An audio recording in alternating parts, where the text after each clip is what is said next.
Hello दोस्तों, स्वागत है आपका हमारे इस नए वीडियो में। दोस्तों 2025 में क्या होगा महंगा और क्या होगा सस्ता तथा कौन से 5 नियम बदले जाएंगे, इससे पेंशन में क्या बदलाव होंगे तथा सिलेंडर, राशन, यूपीआई बैंक, इसमें क्या प्रभाव पड़ेगा और किसानों को कैसे मिलेंगे 2 लाख रुपए, इसके बारे में आगे हम आपको विस्तार से समझाएंगे, तो आप वीडियो पर बने रहें। दोस्तों 2025 में यूपीआई लिमिट बढ़ाकर 5,000 से 10,000 रुपये कर दी गई है। वहीं पेंशन नियम, किसी भी बैंक के एटीएम से आप पेंशन निकाल सकेंगे।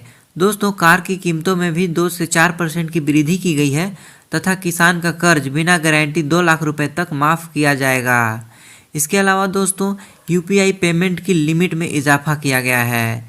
नए साल से यूपीआई 1, 2, 3 पे के जरिए अब एक बार में 10,000 रुपये तक का लेन देन किया जा सकता है।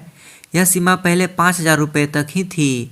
यह बदलाव उन लोगों के लिए विशेष रूप से फ़ायदेमंद है जो फीचर फ़ोन का इस्तेमाल करते हैं।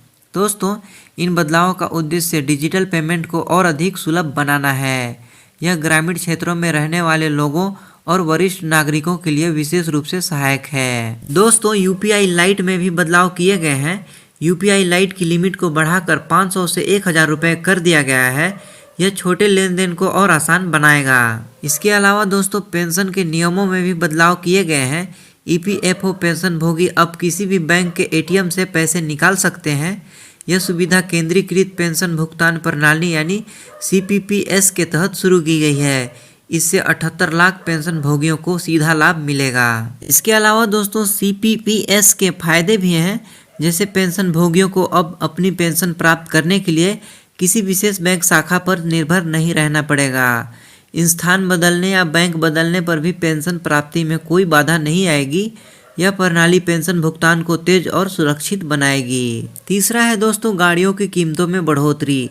दोस्तों ऑटोमोबाइल सेक्टर में जनवरी 2025 से कारों की कीमतों में 2 से 4% की वृद्धि हुई है। मारुति सुजुकी और हुंडई जैसी कंपनियों ने अपने दामों पर वृद्धि किया है। दोस्तों इन कारों की कीमत बढ़ने का मुख्य कारण है मैन्युफैक्चरिंग लागत में वृद्धि तथा ऑपरेशनल खर्चों में बढ़ोतरी और नए सुरक्षा मानकों का पालन करना। इसके आगे हम जानेंगे दोस्तों किसानों के लिए कर्ज माफ़ी में राहत।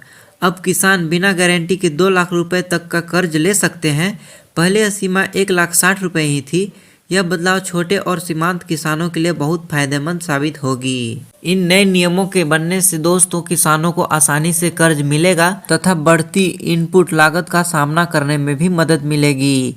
इसके अलावा कृषि उत्पादकता में वृद्धि होगी और ग्रामीण अर्थव्यवस्था को भी बढ़ावा मिलेगा।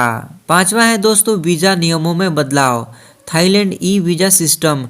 थाईलैंड ने अपने देश में आने वाले पर्यटकों के लिए ई वीज़ा की सुविधा शुरू की है। अब भारतीय नागरिक थाईलैंड में 60 दिनों तक बिना वीज़ा के रह सकेंगे। दोस्तों छठवां सबसे बड़ा बदलाव है वरिष्ठ नागरिकों के लिए स्वास्थ्य बीमा।